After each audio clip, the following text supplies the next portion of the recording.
movimentado também Brasília é a possível saída de ministros. Essas mudanças no governo federal incluem Ricardo Lewandowski e até rumores sobre uma possível saída do ministro Fernando Haddad, que levantam os questionamentos e os rumores do governo e dos impactos políticos dessas decisões. Para a gente analisar tudo isso, esse momento todo, a gente conversa agora com um cientista político que é o Alexandre Correia.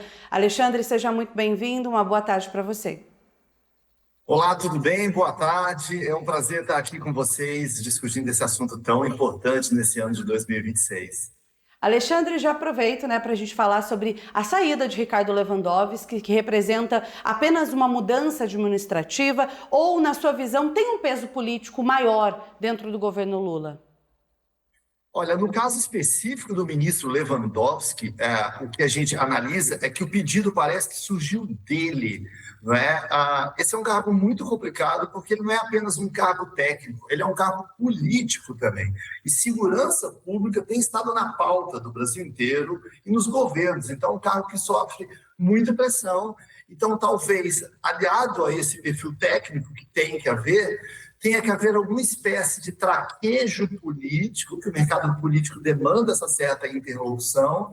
Então, faz um tempo que ele vem sendo, de certa forma, pressionado. Então, até onde se sabe, esse pedido partiu dele. É muito comum que hajam mudanças ministeriais em anos de eleição, por conta da desincompatibilização, que a lei existe se você for disputar algum cargo, mas parece que no caso do ministro Lewandowski, isso partiu dele mesmo, por conta de alguns atritos que houveram aí na condução de alguns assuntos ao longo desse tempo como ministro.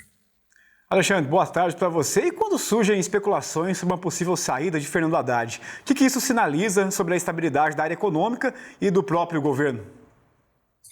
Olha, esse já é um pouco mais complicado, porque assim, os governos, tradicionalmente, eles têm seus atores-chave, mas muitas vezes alguns cargos eles são importantes também na estratégia do governo de ocupar postos importantes numa eventual eleição. É o caso agora. Então, a gente vai ter eleição para o Senado, para deputado federal, vai ter eleição para governador. Então, nesse sentido, o Haddad ele é um nome importante dentro do governo, mas ele pode ser uma peça-chave também, caso se decida que ele vai disputar, por exemplo, o governo do estado de São Paulo, ou o Senado, ou ajudar a articular e coordenar a campanha do próprio presidente Lula ao longo de 2026. E como a lei exige que esses cargos sejam desincompatibilizados, que esses ministros saiam do cargo até 4 de abril, esse movimento acaba sendo inevitável, assim, né? Agora, porque a economia é um tema muito sensível e mais sensível ainda em ano eleitoral, né? Então, espera-se que, na eventualidade da saída dele, que seja colocado no lugar um nome que transpareça credibilidade, seriedade, que consiga deixar o mercado tranquilo quanto à sustentabilidade dos planos econômicos, né?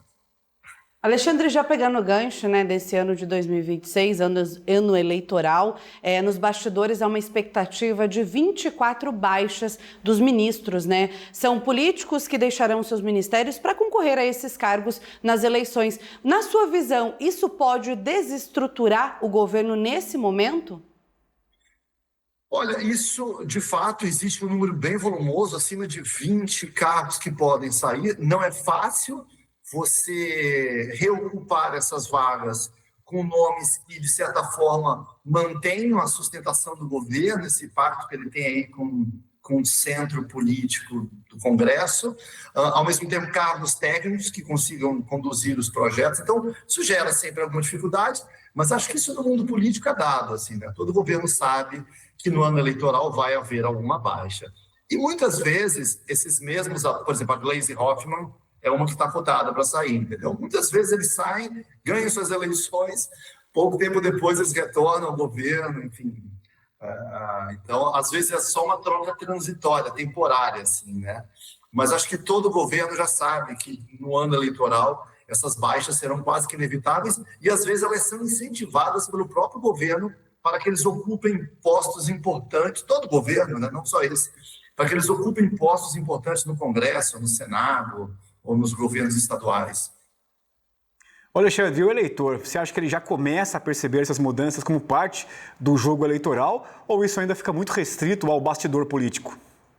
Olha, acho que a gente tem um eleitor cada vez mais informado, né? Tanto que estamos aqui discutindo política, né? Acho que o advento das redes sociais se discute mais política. Esses dias, eu acho que até numa entrevista aí mesmo eu brinquei que as pessoas talvez saibam mais nomes do STF do que da seleção brasileira atualmente, né?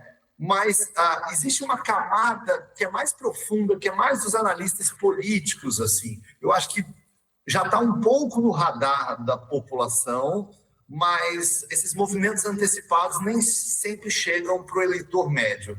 O eleitor, de um modo geral, percebe que certas mudanças no tabuleiro ali são coisas da política, né? Acho que há mais informação, mas algumas camadas ainda são mais daquela parcela da população que ainda é minoritária, dos muito interessados por política, e depois essa informação vai chegando, se espalhando pela população como um todo.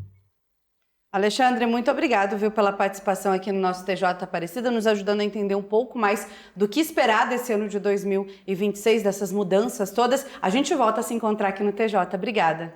Opa, alegria é sempre minha participar com vocês. Tchau, tchau. Boa tarde.